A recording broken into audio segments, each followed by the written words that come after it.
शारदा की बहू सुधा बहुत अत्याचारी थी और बेटा मुकेश भी हमेशा अपनी पत्नी की ही तरफदारी करता था।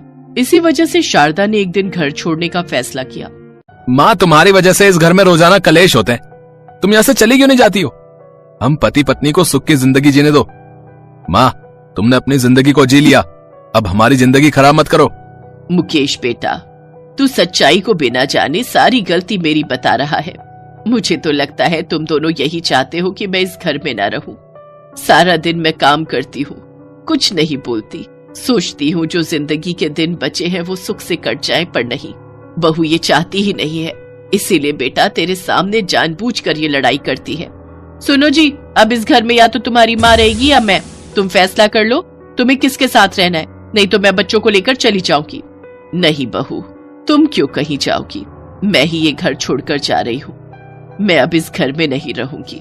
खुश रहो, मैं जा रही हूँ।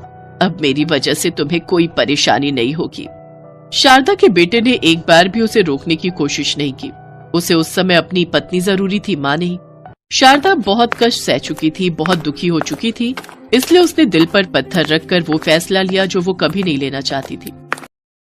अम्मा ये देखो, ये तैयार हो गए नूडल्स। अब आपको पता चल गया ये नूडल्स कैसे बनाते हैं? हाँ बेटा, ये तो बहुत आसान है। अब एक दिन मैं भी बनाकर देखूंगी। ठीक है अम्मा, कल आप बनाना, ठीक है? सूरज भैया, एक प्लेट नूडल्स देना। देखो, तीखी सॉस और मीठी सॉस दोनों ज्यादा डालना है। हाँ हाँ, बस अभी लो। एक प्लेट नूडल पैक कर दो।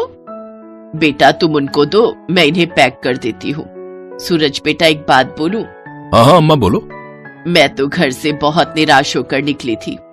उस दिन बस स्टैंड पर जब मेरी तबीयत खराब हुई तो तुम वहीं थे।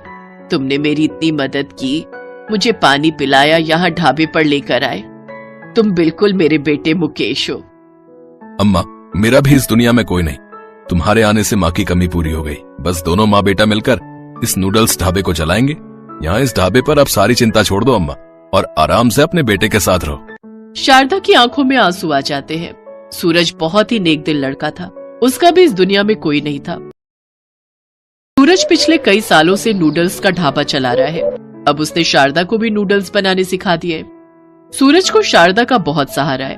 वो कभी सामान लेने के लिए बाजार जाए तो शारदा ढाबे को संभाल लेती है।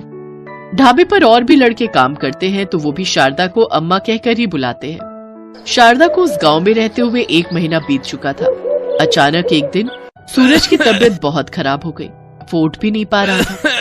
सूरज को बहुत बुखार था, जिस कारण उसे बहुत कमजोरी हो गई। शारदा ने सूरज की भी देखभाल की और ढाबे को भी पूरा संभाला।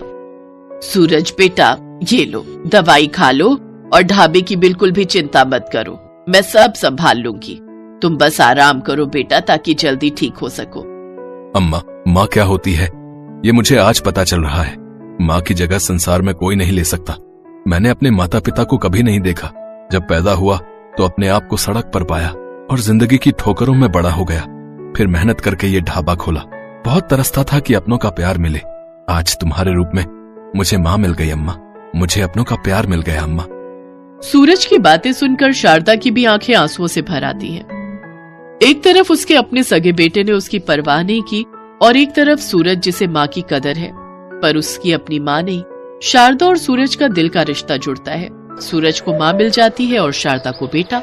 शारदा सूरज की तबीयत ठीक होने तक अकेले ही ढाबे को संभाल रही थी। शारदा बहुत ही बढ़िया नूडल बनाती थी। आसपास के गांव में भी ये बात फैल गई कि एक नूडल ढाबे वाली अम्मा है जो बहुत बढ़िया नूडल बनाती है।